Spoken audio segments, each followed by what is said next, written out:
ሰላም አለይኩም የኑራል ኢልም ቤተሰቦች እንዴት ናቸው? በዛሬ ትምህርታችን የምናየው የበስመላንና የኢስቲአዛን ህግጋት ነው። የበስመላንና የኢስቲአዛን ህግጋት እናያለን። በስመላና ኢስቲአዛ አራት ህግጋት አላቸው። ስንት ህግጋት አላቸው? አራት ህግጋት አላቸው። አንደኛው ሶስቱንም መቁረጥ ነው።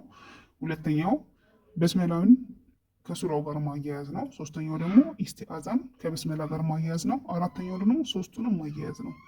አንደኛው ሶስቱንም መቁረጥ ሲባል ጊዜ እንዴት ነው?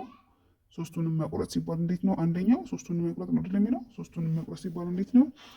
አዑዙ ቢላሂ ሚነሽ ሸይጧኒር ረጂም ቢስሚላሂር ረህማኒር ረሂም ቁል ያ አዩሀል ካፊሩን። ይሄ ሶስቱንም መቁረጥ ይባላል። በዚያውን እናየን ሶስቱንም መቁረጥ። ሁለተኛው ደግሞ ምንድነው? በስመላን ከሱራው ጋር ማያያዝ። ያ ደግሞ እንዴት ነው? አዑዙ ቢላሂ ሚነሽ ሸይጧኒር ረጂም ቢስሚላሂር ረህማኒር ረሂም ቁል ያ አዩሀል ካፊሩን ስንለው፣ ሶስተኛው ደግሞ በስመላን ከኢስቲአዛ ጋር ማያያዝ። ሱራውን ደግሞ ለብቻው ማለት ነው።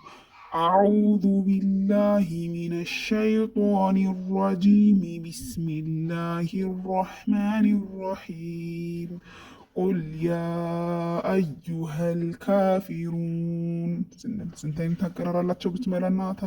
በስመላና ኢስቲአዛ አራት አይነት አቀራር አላቸው። የመጀመሪያው ሶስቱንም መቁረጥ። ሁለተኛው ደግሞ በስመላን ብቻ ከሱራው ጋር ማያያዝ። ሶስተኛው በስመላንና ተአውዝ ማያያዝ፣ ሱራውን ለብቻው መቅራት። ከዛ አራተኛው ደግሞ ሶስቱንም ምን ማለት? ሶስቱንም አያይዞ መቅራት ማለት ነው። ሶስቱንም አያይዞ መቅራት። ሁለተኛ ላይ ደግሞ የምናየው ምንድን ነው? በስመላ በሁለት ሱራዎች መካከል ስትመጣ አራት አይነት አቀራር አለ። በስመላ በሁለት ሱራዎች መካከል ስትመጣ አራት አይነት አቀራር አለ። ሶስቱ የተፈቀዱ ናቸው። ይቅርታ ሁለቱ አልኩኝ። ሶስቱ የተፈቀዱ ናቸው፣ አንዱ ግን የማይፈቀድ ነው። ሁለቱ የተፈቀዱ ናቸው፣ አንዱ ግን የማይፈቀድ ነው። ለምሳሌ አንደኛ ሁሉንም መቁረጥ፣ ሁለተኛ ደግሞ በስመላን ከሱራው መጀመሪያ ጋር ማያያዝ፣ ሶስተኛ ደግሞ ሶስቱንም ምን ማለት ማያያዝ። ሶስተኛው አንድ ነው፣ ሶስቱንም ማያያዝ ማለት ነው። አንደኛ ከዛ ከማይፈቀዱት ውስጥ ደግሞ በስመላን ከሱራው መጨረሻ ጋር ማያያዝ፣ ይሄ የማይፈቀደው ነው። በስመላን ከሱራው መጨረሻ ጋር ማያያዝ ይሄ የማይፈቀደው ነው ማለት ነው። በስመላን ከሱራው መጨረሻ ጋር ማያያዝ ይሄ አይፈቀድም፣ የተከለከለ ነው። በስመላን ከሱራው መጨረሻ ጋር ማያያዝ አይፈቀድም። ከዛ ቀጥላለን ኢንሻአላህ።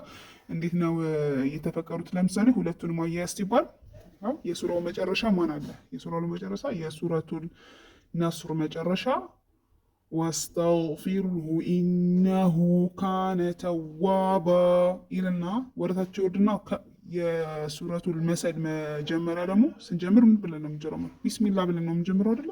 ይኸው በሱራው መጨረሻ በስመላ እና ከዛ የሱራው መጀመሪያ አለ። የሱራው መጨረሻ በስመላ፣ የሱራው መጀመሪያ አለ ማለት ነው። እንደዚህ እንዴት ነው የምንቀራው? ሁሉንም መቁረጥ ሲባል እንዴት ነው?